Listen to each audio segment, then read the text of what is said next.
મિત્રો જય દાદવ દ્વારકાથી જેમાં ભવાની કેમ છો બધા મજામાં ને મિત્રો આજે આપણે વાત કરી છે બોટાદ ઉપર ખેડૂતો ઉપર થયેલા અત્યાચારની મિત્રો આવી ઘટના શરમજનક નિંદનીય અને માનવતા વગરની કહેવાય મિત્રો સરકારને આપણે તો જાણીએ ને તો સરકાર સર્વત્ર પ્રજાની માય બાપ કહેવાય હવે મિત્રો વિચાર કરો સરકાર જે શાસન સંભાળી રહી છે શાસન મેળવવા માટે આ જ સમુદાયે જેનામાંથી અત્યાચાર કર્યો એ જ સમુદાયે એને ખોબલે ને ખોબલે ભરી ભરી અને વોટિંગ કર્યું હોય અને સફળતાના શિખર ઉપર બેસાડી હોય અને એ જ વ્યક્તિ બેસાડનાર જ વ્યક્તિ આવું કૃત્ય કરે તો કેટલું નિંદનીય કહેવાય મિત્રો ભૂપેન્દ્રભાઈ પટેલને ઘણા એવું કહેતા મેં ઘણી એવી કોમેન્ટો સાંભળેલી ઘણા એવા વિડીયો જોયેલા કે રૂપો ગયો ને ભોપો આવ્યો ત્યારે મને ખરેખર એવું થતું કે ભાઈ આવા શબ્દોનું આપણે પ્રયોગ ન કરવા જોઈએ આવું આપણે ન બોલવું જોઈએ કારણ કે એ આપણા વડીલ છે અને એ આપણને શોભા ન દે પરંતુ ખરેખર મિત્રો જ્યારે આવું કૃત્ય બન્યું ને ત્યારે એ લોકોની વાત મને મગજની અંદર આવી અને ખરેખર મને એવું થયું કે આ નામ જે આ લોકો કહેતા ને એને યોગ્ય જ છે એને પોતાના કર્મ પ્રમાણે પોતાના કાર્ય પ્રમાણે અને સ્થિતિ પ્રમાણે ભૂપેન્દ્રમાંથી ભોપો સાબિત કરી બતાવ્યું મિત્રો આમ આદમીના પાર્ટીના કાર્યકરો છે એના નેતાઓ છે એનો કોઈ વિરોધ કરે કોઈ કોંગ્રેસનો વિરોધ કરે XY જેનો વિરોધ જે કરતું હોય તે પણ આ વિરોધ કરનારા હાલની ચાલુ વર્તમાન કાળની સરકારના લોકો અને સરકારના મળતિયા અને સરકારના ચમચા છે એ જ કહે છે કે આ પબ્લિક પર્સનાલિટી મેળવવા માટે કરે છે માન મેળવવા માટે કરે છે હા તમારું બધું અમે સાચું માની લીધું એ બધું સાચું જ લ્યો હાલો એ બરોબર છે પણ એ માન ન મેળવે એ હારા ન થાય એ માટે નપુસકલિંગના પેટના તમે મૌન કેમ રહ્યા તું ધારાસભ્ય હોય કે કોઈ પણ સંસદ સભ્ય આપણો હોય અને આપણી બેન દીકરીને બેરહેમીથી મારે એના કપડાઓનું ધ્યાન ન રાખે એને સ્પર્શ ન કરે અને એ જ બહેનોને ઢસડી અને જો પ્રશાસન લઈ જતું હોય તો પ્રશાસનનું પાપ હવે છે ને દુર્યોધનની સીમાએ પહોંચી ગયું છે હું તો એમ કહું છું ઘણી વખત હું પ્રેસ રિપોર્ટર પણ છું સૌરાષ્ટ્રની અસ્મિતામાં પરંતુ એ બધા પહેલા હું એક ખેડૂત છું ખેડૂત પુત્ર છું ખેડૂતની વ્યથા શું હોય ખેડૂતનું દુઃખ શું હોય ખેડૂતનું દર્દ શું હોય એ હું સારી રીતે જાણું છું એટલે જ કહું છું કે હવે છે ને ભાઈ આ હિટલર શાહી લાગુ પડી ગઈ છે હવે તમે ટેક્સના પૈસા કે કોઈ પણ વસ્તુ દેવાનું બંધ કરો માર્કેટ યાર્ડની અંદર જો હવે આવનાર સમયની અંદર એના પ્રમુખ હોય ચેરમેન હોય પકડીને મોકચા ઝાલીને નીચેનાઓને બહાર કાઢો આ હરામીઓને બહાર કાઢી અને એને એની ઓકાત બતાવો કે તમારા બાપની ઇસ્કામત નથી આ સરકારના બાપની જાગીર નથી જે તમે અંદર અમારા પૈસાનું બિલ્ડિંગો બાંધી અને તમે તમારા જે રોટલા શેકો છો અમને વેતરો છો કોઈ પણ રાજકીય નેતા આમ આદમી પાર્ટીના ગોપાલભાઈ ઇટાલિયા હોય ઈસુદાનભાઈ ગઢવી હોય કે પછી કોંગ્રેસના જિગ્નેશભાઈ મેવાણી હોય ચૈતરભાઈ વસાવા હોય જે કોઈ આવે ને તો સીધા ટાર્ગેટ બનાવો છો તમે કે ભાઈ ઈ તો એનો રોટલો શેકે તો તમે મરો ને શેકો ને તમે ગુલામ સાલાવ બની ગયા છો. તમે હિજડા ન કહેવાય તમને, કારણ કે એ શબ્દ તમારા માટે યોગ્ય નથી. તમે નપુસકલિંગ છો સાલાવ. તમારે એવો પૈસો કયો ભેગો કરો કે તમારી માં અને બેન, જે આ કહેવાય આપણી આ ખેડૂત બેન દીકરીઓના હાથ બાવડા ઝાલીના નપુસકલિંગના પેટના આપણો પૈસો ખાય, આપણું અનાજ ખાય અને રૂષ્ટપુષ્ટ થયેલા આ પ્રયોગ આપણા ઉપર કરે. કેટલી દયાજનક સ્થિતિ છે, કેટલી નીચ પ્રકૃતિની આ સ્થિતિ કરી છે. હું તા કહું, એક બની જાઓ, અનેક નિર્માણ થાવ અને ઘરમાં ઘૂસી ઘૂસીને આ લોકોએ જેને માર્યા છે ને એના તો બક્કલ નંબર યાદ રાખજો. ખાસ બક્કલ નંબર રિપીટિશન એના નામથી જ દાખલ કરજો. પછી ભલે એના બાપનું નામ દે કે મારા બાપે મને કીધું તો મને મોકલો તો. બુડી મરવું જોઈએ. જેનું અનાજ પાકેલું અને એ અનાજ ખાઈને સાલાવ તમે રૂષ્ટપુષ્ટ થયા અને તમારા બાપ અને તમારી બેન દીકરી ઉપર તમે આ હાથ ઉપાડ્યા. હાથ તમને શરમ નથી આવતી? તમારા જેવો નપુસકલીને નીચ પ્રકૃતિનો કોઈ માણસ ન કહેવાય.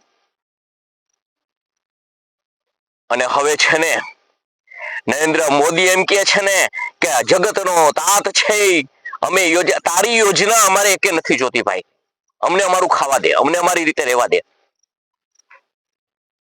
આપણા ચૂંટેલા, મારા સમાજના, હું કહું છું મારા સમાજના હોય, તમારા સમાજના હોય, ગમે સમાજના હોય, જો આપણા સમાજના હોય, આપણું હિત ઈચ્છતો હોય તો આપણી બેન દીકરી ઉપર હાથ ઉપાડાવે એ આપણા સમાજનો કઈ રીતે હોઈ શકે?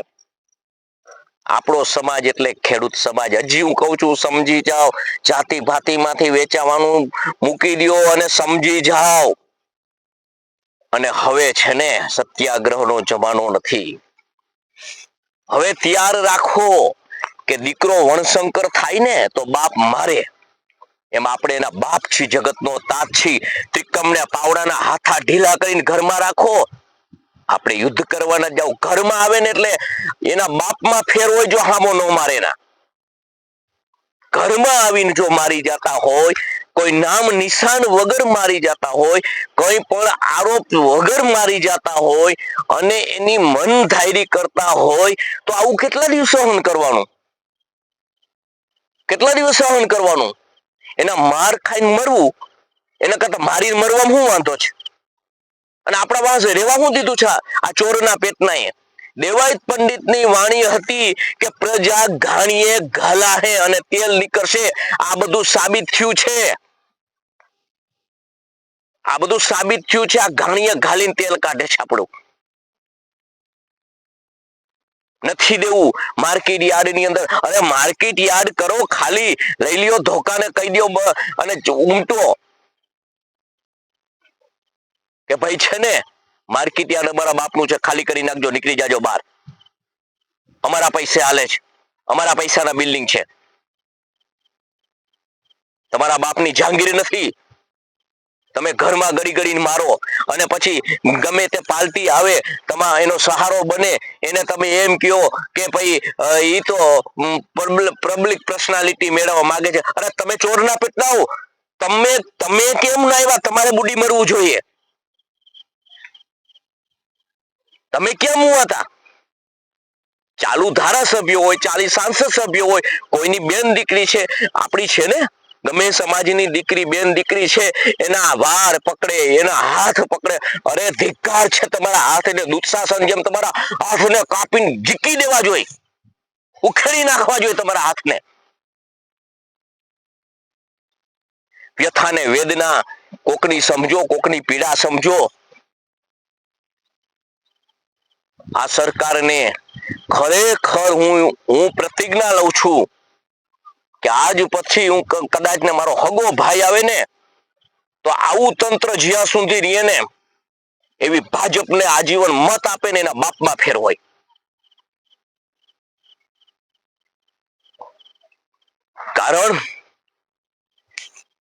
કારણ કે આપણી લાઠી જો આપણા ઉપર જ પડતી હોય તો એના હાથમાં હું કરવા દેવી? માટે સમજી જાજો, યાદ રાખજો, કાલ એવો સમય પણ આવશે, આ બધા છે ને કાકીડા જેવા છે, કાકીડો રૂતે રૂતે કલર બદલે ને એવા છે આ. હજી તમને એવો પણ સમય આવશે, આ ભૂતકાળને ભૂલવા માટે અનેક ઓફરો તમને આપશે અને તમારા સમાજમાં, તમારા કુટુંબમાંથી નાક કાન વગરના નીચના એવા પણ આવશે કે જેના ખેસ પહેરી અને તમારી પાસે નસરમીના પેટના એમ કહે કે આને મત આપજો, ખબર છે કે આ એ શું કર્યું છે, તેથી એમ કેજો કે તારી જાતમાં ફેર છે, તું અમારો નથી. એટલા માટે કહું છું કે કરોડ રૂપિયા ખાતામાં નાખે ને, કરોડ રૂપિયા, તો લોભી લાલચના પેટના જો કોઈ ખેડૂ હોય ને, તો હું તમને કહું છું કે જો હું દરબાર છું, તમે દલિત હોય, પટેલ હોય, ગમે સમાજનો, પણ જો ખેડૂનું હિત નહીં છે ને, એના બાપમાં ફેર હોય. આપણી બેન દીકરીઓને મારી છે, આપણે કોઈ પક્ષ સારે લેવા દેવા નથી, આપણે કોઈનારે વેર નથી, આપણે બધું સહન કર્યું, આપણે બધી રીતે શાંતિથી રહેવાનું પ્રયત્ન કર્યું, છતાં જો આપણી બેન દીકરી ઉપર જ્યારે હાથ ઉઠતો હોય ને, ત્યારે આ બધી વસ્તુ આવે છે. સરકારે પરમિશન ના આપી, ફલાણું ના આપી, સરકાર ના પરમિશન આપે એટલે અમારો કહેવાનો, અમારો અધિકાર માંગવાનો હક નહીં, અમારા સત્ય સરકાર સુધી પહોંચાડવાનો હક નહીં, એટલે દંડા લઈને ઠેકી પડવાનું, તમારા દંડા ખાવાના, તો તમને ખેડૂ હારા, દબાઈને રહેવાનું. તમે અશબ્દ બોલો, તમારા સહન કરવાનું, તમારા બધાના વિડિયા પ્રશાસનના આવ્યા છે, પ્રશાસનના વિડિયા ફરે જ છે. તમે જે કમામણા કરી છે ને દીકરાઓ, એ હજી ખબર પડશે, પછી પ્રૂફ થશે ને ત્યારે. મારો તો સમાજ માનવ સમાજ છે, સાલો માનવ ન બની હગે એની મને જાતિ શું બની શકે? માટે બે હાથ જોડીને કહું છું, આવનાર સમયની અંદર કોઈ પણ પ્રલોભન આપે અને જો કોઈ ભાજપને મત આપે તો ખેડૂના પેટનો ન કહેવાય. હું તો એમ કહું, હગો ભાઈ હોય તો ન અપાય. સત્તા પરિવર્તન થવું જોઈએ, અને જે સિંગમ બન્યા છે ને, ખેડૂ પર નિર્દોષ ખેડૂ પર સિંગમ બન્યા, છોકરા કિકિયાટીઓ નાખતા તમે વિડિયા જોયા. અરે ધિક્કાર છે તમારી જનેતાને કે તમે આવું, તમે ખેડૂના દીકરા છો.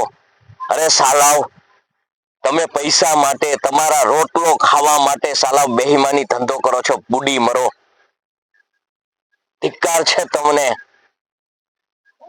તમારી વર્દીમાંથી બદબુ આવે કે વર્દીની પવિત્રતા એટલે કેવી પવિત્રતા હોય? તમે વર્દી પહેરી હતી, કસમ ખાધી હતી, સોગંદ ખાધા હતા, યાદ કરો એ કે કેના ઉપર તમારે દંડો ઉપાડવો ને કેના ઉપર ના ઉપાડવો.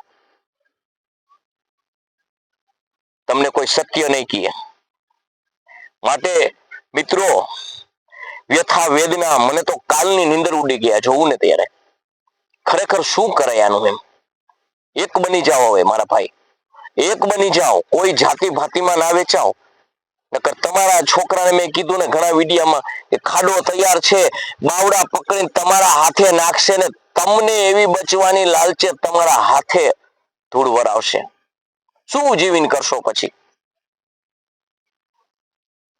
આ નરેન્દ્ર મોદી ભૂતકાળના વિડીયો એના જોવો ને તો એમ થાય કે સાલો આ તો આખો અલગ પ્રકારનો માણસ નીકળો. ભૂપેન્દ્રભાઈ પટેલ, આહાહા, પટેલ કેવો હોય? અરે ભાઈ તું પટેલ, શરમ આવી જોઈ તને, તારી જાતિની મજા તે ન રાખી ભાઈ.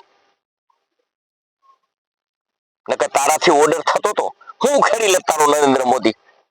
પ્રશાસનનો હું ખેડી, પ્રશાસનનો બાપ છે કોઈ નેતા? કોઈ પ્રશાસનનો બાપ છે? એસપી હોય તો બદલી કરાવે, શું ખેડી લે આપણું? તો કઈ લાલચે તમે આ પ્રયોગ કર્યો એનો? તમે એના ગુલામ છો? બોટાદના એસપી સાહેબને મેં પહેલે દિવસે નમ્રતાથી વિડીયોમાં મેં વણ્યું તો સાહેબ ધ્યાન રાખજો એમ. પણ સાલો ધ્યાન કોણ રાખે? માણસ જ જો કઠપુતળી બની જતો હોય તો દોરી તો સૂત્રધારના હાથમાં હોય ને. એવું થયું આજે.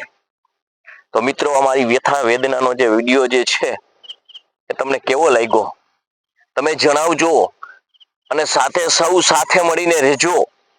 સાથે રહેશો ને તો જ ટકશો, બાકી નકર કાલે શું થશે ને એ કોઈને ખબર નથી. જય માતાજી, જય દાદા દ્વારકાધીશ, જય માં ભવાની.